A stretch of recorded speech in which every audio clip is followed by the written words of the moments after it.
বন্ধুরা ভালো আছেন নিশ্চয়। আজ আমরা দেখব রাতে পদ্মা নদীতে ইলিশ মাছ শিকারের যে জাল, অর্থাৎ লোকাল ভাষায় যে ছাকনা জাল বলা হয়।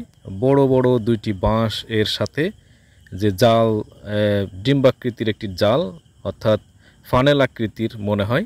সে জাল দিয়ে কিন্তু স্রোতের অনুকূলে জালটা টানা হয় এবং স্রোতের বিপরীতে কিন্তু এটা টানা হয় না। বিপরীতে টানলে অনেক পরিশ্রম হবে। অনুকূলে টানা হয় এবং উজানের দিকে যে মাছগুলো আসে, ইলিশ মাছ, সেই মাছগুলো কিন্তু ধরা হয়। তবে সব সময় মাছ ধরা পড়ে না, মাঝে মধ্যে মাছ ধরা পড়ে এবং সেটি কিন্তু ইলিশ, পদ্মার ইলিশ, যেটি আসলেই অনেক সুস্বাদু। ছোট হোক আর বড় হোক, পদ্মার ইলিশ মানেই অনেক ঘ্রাণ এবং সুস্বাদু।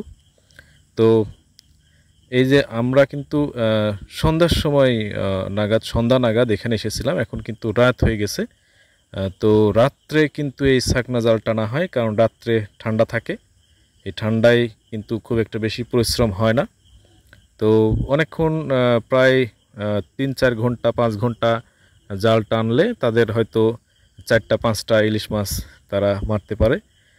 আমরা জিজ্ঞেস করলাম, জিজ্ঞেস করাতে এখানে যে কাকা বসেছিল উনি বললেন যে আসলে মাছ যখন ধরা পড়ে তখন কিন্তু এটা ভাগ্যের উপর নির্ভর করে।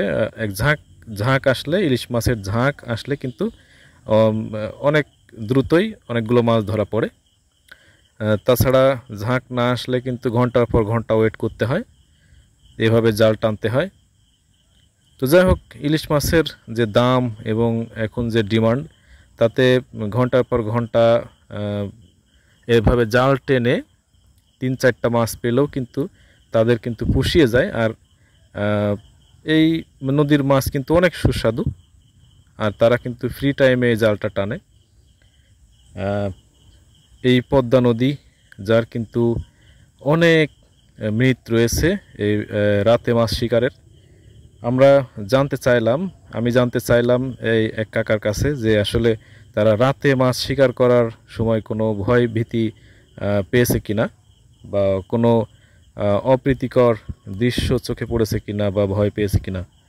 তো এক কাকা বলল যে সে রাত 12টার পরে মাছ শিকার করতে আসতো। এখন সে আর রাত 12টার পরে এই ভরা নদীতে মাছ শিকার করতে আসে না, কারণ তার সাথে কিন্তু অনেক কিছুই ঘটে গিয়েছিল।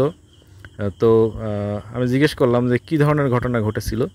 সে নাকি ভয় পেয়েছিল পদ্মা নদীতে নাকি অনেক রাত্রে, জ্যোৎস্না রাতে বা আধো জ্যোৎস্না, এই সময়ে নাকি অনেক ধরনের সাউন্ড হয়, অর্থাৎ ভয়ঙ্কর সাউন্ড শোনা যায়। তো কীরকম সাউন্ড তা তিনি বোঝাতে পারলেন না।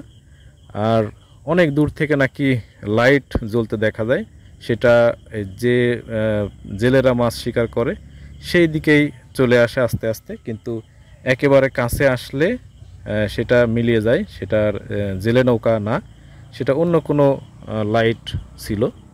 এই ধরনের ভয়ভীতি তারা পেয়ে থাকে। অনেক সময় জাল টানতে টানতে তাদের অনেক পরিশ্রমের কারণে অনেক ক্লান্ত বোধ হয় এবং তারা অনেক ভয় পেয়ে থাকে, সেটা বলল। তো এই যে পদ্মা নদী, আসলে বিশাল পদ্মা নদী, যার কোনো কুল কিনারা চোখে পড়ে না। এখানেই কিন্তু এই জালগুলো টানে। হয়তো তারা অনেক সময় ঝাঁকের মাছ অনেকগুলো পেয়ে যায়, যেটা আসলে তাদের পরিশ্রমের সমতুল্য নয়। তারপরেও তারা অনেক সন্তুষ্ট অল্পতেই। সবাই ভালো থাকবেন, সুস্থ থাকবেন। আজকের এই ভিডিওটি কেমন লাগলো সবাই জানাবেন। সবাইকে অসংখ্য ধন্যবাদ। সবার সুস্থতা কামনা করছি।